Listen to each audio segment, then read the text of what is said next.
North Korean soldiers look across the border near the military demarcation line at Panmunjom, South Korea, on Friday, October 27, 2017. Marcus FICHTL, Stars and Stripes. South Korea's plan to set up a liaison office at an industrial park it sponsors in North Korea is underscoring differences between Seoul and Washington over the pace of rapprochement with Kim Jong-un's regime. The inter-Korean office, slated to open this month at the Gaeseong complex, might violate United Nations and U.S. sanctions, South Korea's Chosun newspaper reported Monday, citing an unidentified American official. A State Department spokesperson later told Bloomberg News that improvements in ties between the two Koreas must occur in lockstep with progress on eliminating Kim's nuclear arsenal, without saying if the office would violate sanctions. The liaison office is among several initiatives supported by South Korean President Moon Jae-in, including reunions this week between families separated by the 1950-53 Korean War, as he attempts to build on his landmark April agreement with Kim. Nuclear talks have slowed as North Korea pushes for more tangible steps to improve ties by South Korea and the U.S. as a condition of weapons concessions. Moon spokesman Kim Ui-kum on Monday rejected the suggestion that establishing the liaison office would violate sanctions. He said the facility was among the provisions affirmed by President Donald Trump and the North Korean leader at their own summit in June in Singapore. It's wrong to view the issue of the inter-Korean liaison office as a violation of sanctions, Kim Ui-kum told reporters in Seoul.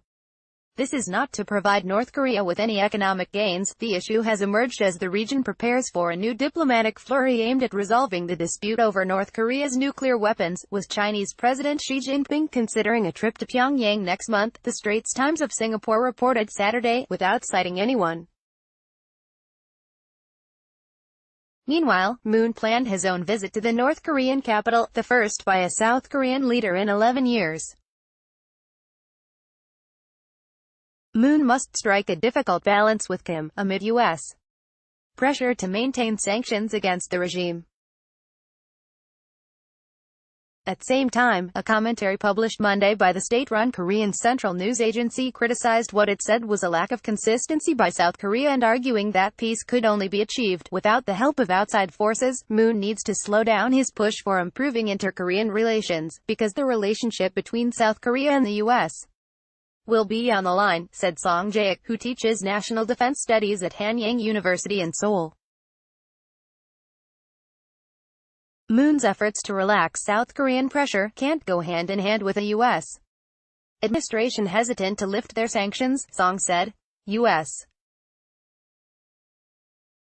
Secretary of State Michael Pompeo, Trump's point man for North Korea, has pushed for Kim to accept a clear time frame for abandoning his nuclear weapons. North Korea has rejected the approach, with state-run media lambasting the U.S.'s pressure diplomacy, and saying it's relying on outdated gangster-like logic. Trump's national security advisor, John Bolton, said during an appearance Sunday on ABC News This Week that Pompeo would soon return to North Korea. Bolton said the Trump administration expected Kim Jong-un to meet with Pompeo, who didn't get an audience with the North Korean leader during his previous visit last month. This is to fulfill the commitment that Kim Jong-un made in Singapore, that he had previously made to the South Koreans, and to move on with the process of denuclearization, Bolton said. In another possible sign of differing expectations, Bolton said that the White House expected North Korea to denuclearize within 1 year, the day before Trump's meeting with Kim Jong-un. Moon told senior advisors that the process might take 1 year or 2 years, or even longer. We cannot depend entirely on the talks between the U.S.